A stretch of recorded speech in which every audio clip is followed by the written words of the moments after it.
Okay, we're going to kick everything off today. Thank you very much for attending the Capital Region Council of Governments, Capital Area Council of Governments Safer Grant press conference today. This is a perfect example of some regional collaboration to help our volunteer fire companies in the Capital Region with a very important thing today with recruitment and retention of firefighters. I'd like to introduce myself. My name is Jerry Ozog. I'll be the Master of Ceremonies for this event today. I'm going to kind of like buffer myself with this mic so we're not hitting all the wind. I'd like to thank some of our elected officials who came today. Representative Justin Fleming, we thank him for coming today. We also have Robin Lindsay, Township Supervisor from Lower Paxton. Got Tom Connolly from Swatara Township. Nate Silcox from Hampton Township. And I want to thank all the volunteer firefighters that came today from our Capital Region departments that have participated in our press conference today. So I'll be the Master of Ceremonies and we'll get things moving today. I'd like to at this time introduce our Safer Grant Program Manager, Scott Rhino.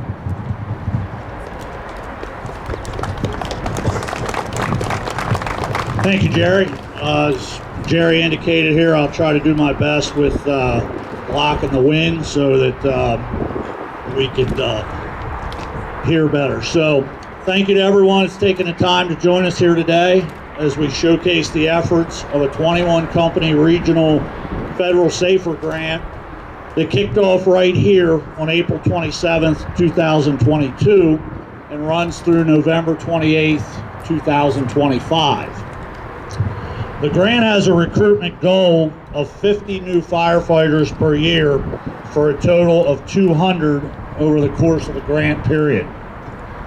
Today, I'm happy to report that we have met and exceeded the original goal thus far in the grant program, with 57 new firefighters in year one, 50 new firefighters in year two, and in the start of year three, we have recruited 22.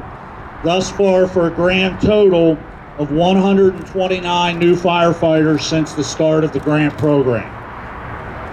The grant has provided NFPA 1582 firefighter physicals to each of the new firefighters, purchased new turnout gear, and provided funds for training up to and included Firefighter 1 national certification. The grant award also allowed us to provide a $25,000 life insurance policy to 177 firefighters in the region. As well, there is a nominal stipend program that recognizes the efforts of the volunteers in the region as they respond to hundreds of calls throughout the year. Finally, the grant has provided tens of thousands of dollars for eligible firefighters to further their education through tuition assistance.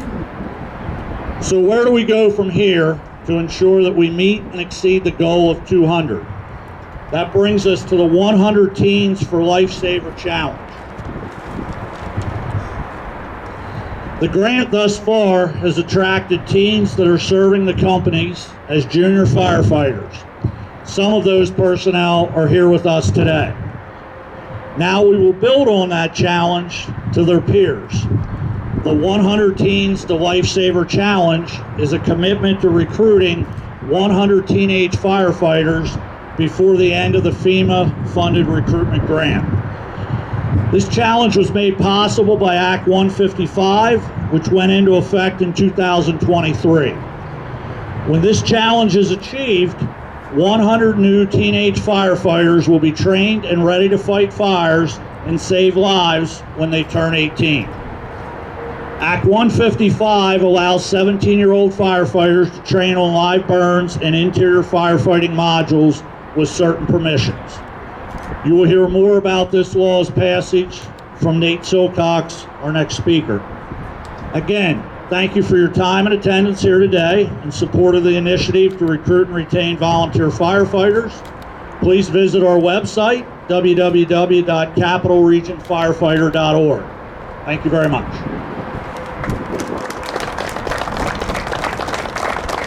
Okay, I do also want to recognize one of our other state reps that attended. Patty Kim has just come, so thank you very much again, her with Justin. At this time, I'd like to introduce Nate Silcox, the chair of the CAPCOG Advisory Committee and the president of the Hampton Township Commissioners. Thanks, Jerry. Thank you, Jerry. I'm Hampton Township Commissioner Nate Silcox.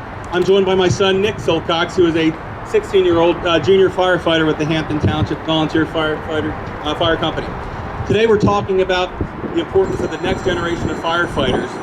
And generally speaking, if you don't reach a young or youth by the time they graduate or turn 18, the odds are against them ever becoming a firefighter. As such, we need to be proactive in reaching out to them, as well as to remove the barriers that make it difficult for our youth to join, train, or serve. And thanks to the efforts of many here behind me, as well as here in the audience, we are making some good progress.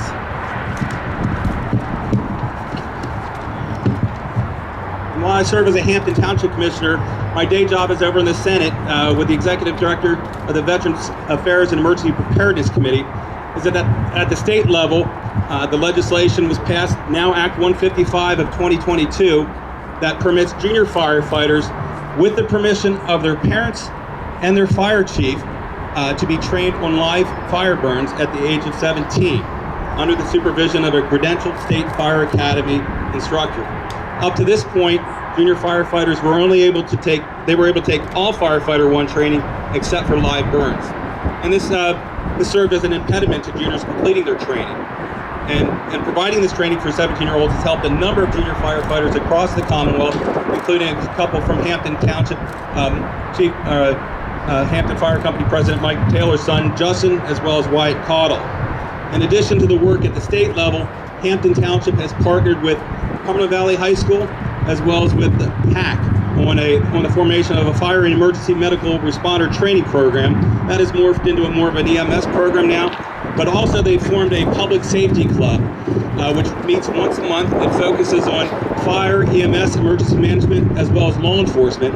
And over this past year, over 20 students have participated in that program. So we're thrilled that the Public Safety Club continues to prosper there.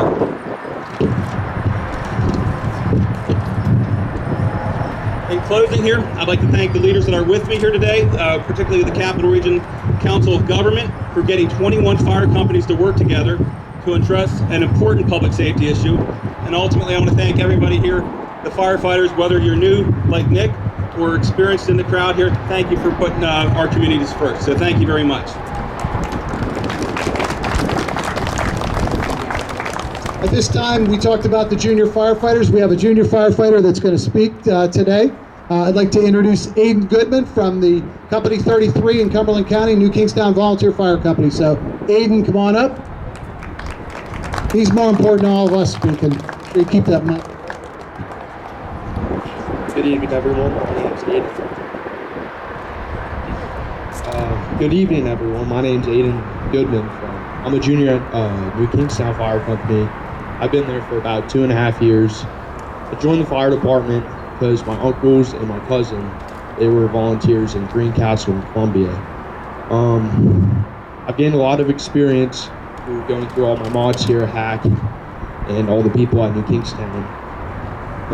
The firehouse is just a great environment. It's like one big family, a whole bunch of events to help you with your homework if you need to.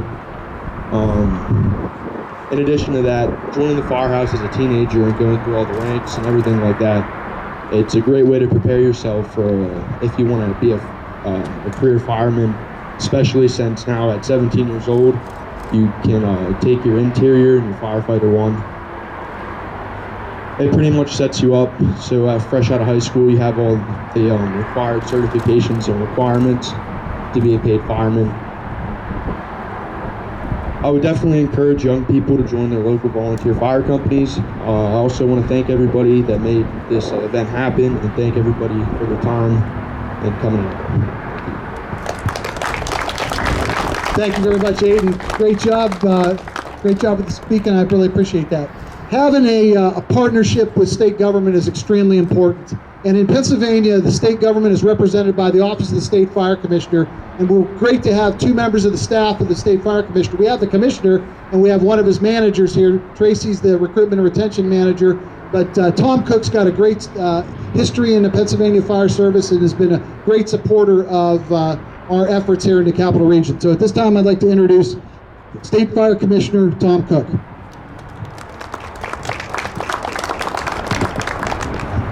Thank you, Jerry. Thank you for the invite to appear and support this program tonight. And I also bring thanks and gratitude from the Shapiro administration to the response community for everything you do day in and day out to protect the visitors and citizens of the Commonwealth of Pennsylvania.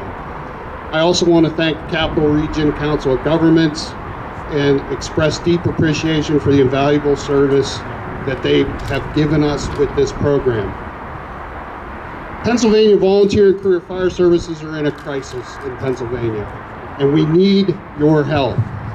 I've spent the last year traveling across the Commonwealth, meeting with the men and women of the PA fire and EMS communities, whether I'm talking to a volunteer organization, a career organization, or a combination department. The most common themes I hear relate back to lack of resources. Lack of resources to replace or repair outdated equipment, turnout gear, provide adequate training, and more. And of course, I hear about the lack of volunteers. One of the biggest challenges facing fire departments today is recruitment.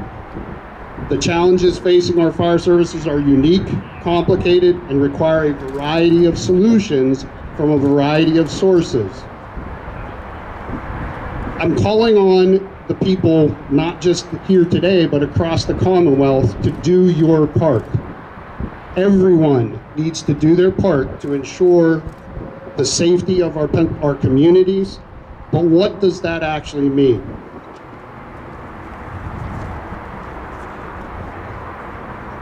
I'm going to talk to Scott about getting a windless day next time. In many cases, that means that more people need to get involved and volunteer at their local fire department. And don't forget, not all volunteers are firefighters. Departments need administration help, mechanics, somebody to cut the grass around the fire station. There's a lot of jobs. Getting involved is easy. Just stop by your local department and ask what they may need help with. The state government also needs to take action. Governor Shapiro's recent budget proposal to double the fire and EMS grant funding from $30 million to $60 million represents a significant step forward in supporting our state's first responders. This increased funding will directly benefit our fire and EMS organizations, allowing them to better serve their communities. Local governments also need to do their share by having open and honest conversation with their fire departments and taxpayers to ensure that their communities are adequately protected. They need to develop solutions at the local level that address the challenges and gaps at the local level. Creativity is the key to those solutions. But the biggest reason to step up and help, volunteering, is fun. You get to meet new people, you get to make a real difference in your community, and for the teen challenge, you get to hang out with your friends. All right? So training today can open doors and bring life skills such as teamwork, collaboration, and creative thinking for all future careers. So in conclusion, thank you again for asking me to participate here today. And for those interested in learning more about what you can do to help your own community, the best first step is to simply reach out and start the conversation with your fire department. Thank you very much. Thank you, Commissioner Cook. At this time, I'd like to introduce Ken Martin. He's CapCog Safer Grant Advisory Committee and the president of the Upper Allen Township Board of Commissioners. Ken. Thank you, Jerry. Good afternoon, ladies and gentlemen. It's a great privilege to be here, not just to represent Upper Island Township, but to be a part of Capital Area COG. And I would say if there are municipalities here that are not familiar with or members of the Council of Government, see us afterwards, because it's a great organization and a great collaborative way to celebrate best practices and make sure that we're working together for the good of all our citizenry. As a public official, and many of you in municipal government know that our primary responsibility and probably the most expensive resource is public safety, fire, police, and EMS. And so this particular grant, thanks to the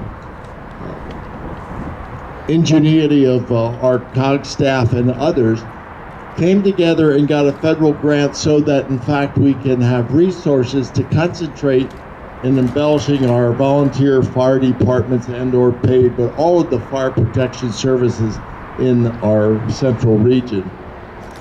We know that fire protection is one of the most elaborate expenses, probably, well, the three public safety are financial obligations, but I might suggest that the most difficult thing for us as municipal leaders and fire department officials is to keep a complement of staff that's ready and willing to protect our communities. And so the recruitment and then the retention efforts of this particular grant are really, really noteworthy in that it helps us run our individual departments by a collaborative effort. We have a proclamation that we're going to read, and I believe that it's over here on the easel. I'm going to step over and I can read it better, and maybe the wind will cooperate in terms of our the wind. So the proclamation that we're celebrating today is, whereas of Pennsylvania's 2,462 fire companies, more than 90% are volunteer. Whereas from 1970 to 2023, the number of volunteer firefighters in Pennsylvania has declined, I repeat, declined from 360,000 to fewer than 37,000. Whereas CapitalRegionFirefighter.org was formed by the Capital Regions of Government and was created in 2022 under a FEMA-funded grant to reduce the shortage of volunteer firefighters within the East Shore, West Shore, and Capital Region. Whereas entering the third year of the recruitment grant, the 21 participating fire companies have accrued over 120 new volunteers. Whereas in January 2023, Act 155 was enacted into law, allowing 17-year-old junior firefighters to train on interior firefighting modules. Whereas this law encouraged teenagers across the region to step up, gear up, and volunteer with their local Capital Region Fire Company. Now therefore, be it proclaimed, the Capital Region Council of Governments sanctions the 100 Teens to Lifesavers Challenge, a commitment to recruiting 100 new teenage firefighters for the 21 participating fire companies on the East Shore, West Shore, and Capital Region before the conclusion of the FEMA-funded recruitment grant on November 28th, 2025. So there, ladies and gentlemen, we have our challenge. Okay, I get the privilege of signing this proclamation first, after which I'd invite all municipal officials to come up and sign now and throughout the ceremony.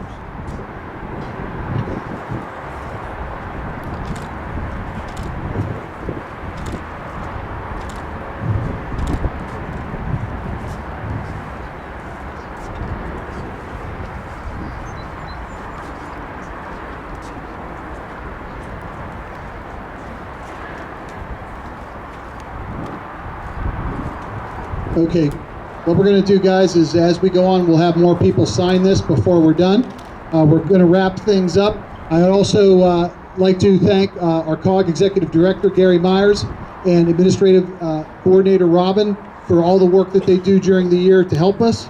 We're going to invite you to stick around. We're going to be doing some firefighting demonstrations and drills. Some of our fire companies have volunteered to do that. And we also invite you to, we have cupcakes and drinks that were donated from an administrative member from the Lisburn Fire Company. I want to thank them for doing that. You're welcome to have the cupcakes. And with that, so I'd like everybody to, or everyone is welcome to sign, our fire department reps, our elected officials, to sign the challenge form here. And with that, we are concluding the press conference. We will be available if any of the news stations need a in-person interview. We could have our junior or the commissioner or someone available for that as we set up for the next step. Thank you very much.